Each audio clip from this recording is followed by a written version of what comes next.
Olá pessoal, hoje eu vou falar sobre a lição 9. Eu peço desculpa para vocês porque eu tô meio gripado, então minha voz pode ficar meio estranha, mas a gente vai tentar desse jeito, tá? Pra gente começar, eu quero que vocês imaginem um criminoso que foi culpado de matar várias pessoas ou até mesmo de roubar de várias dessas pessoas.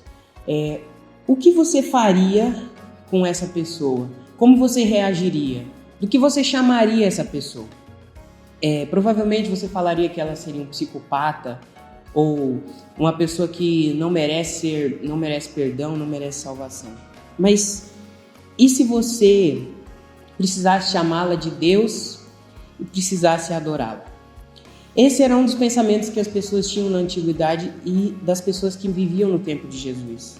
Elas pensavam que uma pessoa que foi culpada e colocada em uma cruz não poderia ser chamada de Deus e muito menos ser adorada pelos outros. Se nós formos olhar na Bíblia e irmos lá em Deuteronômio 21, no verso 23, nós podemos ver que quem era empalado em um pedaço de madeira e passasse a noite ali era considerado como corpo impuro e era amaldiçoado por Deus. Então, esse pensamento era muito recorrente nos tempos do dia de Jesus. E isso era uma coisa que fazia com que o povo tivesse dificuldade de pensar de que Deus poderia ser adorado ali.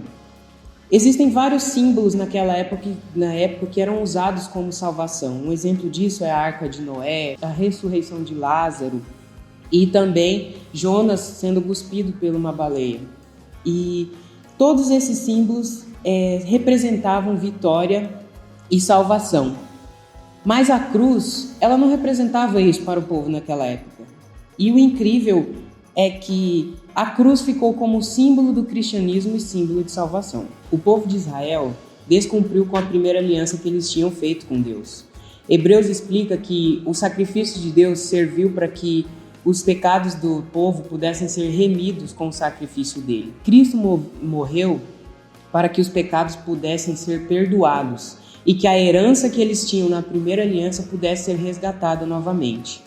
O povo de Israel e os povos mais antigos viam a quebra de uma aliança como algo muito importante e que se isso acontecesse, correriam várias maldições àquele que quebrasse aquela aliança. A gente pode ver isso também na nossa lição passada, onde no livro de Deuteronômio são citadas algumas maldições que ocorreriam com o povo de Israel se eles descumprissem essa aliança. Então, aquilo era uma coisa muito forte, e se aquilo não fosse consertado, Deus entraria em um dilema.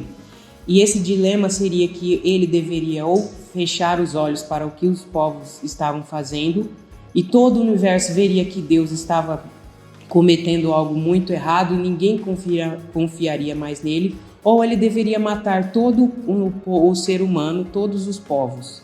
E isso teria feito com que Deus fosse visto como um tirano pelos outros povos.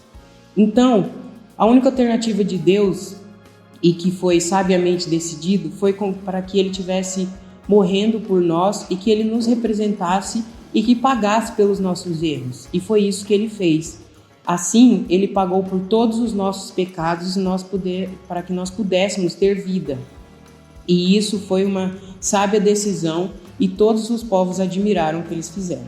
O sacrifício de Jesus nos traz alguns benefícios. O primeiro deles é que esse sacrifício é eficaz e que nunca mais poderá ser revogado.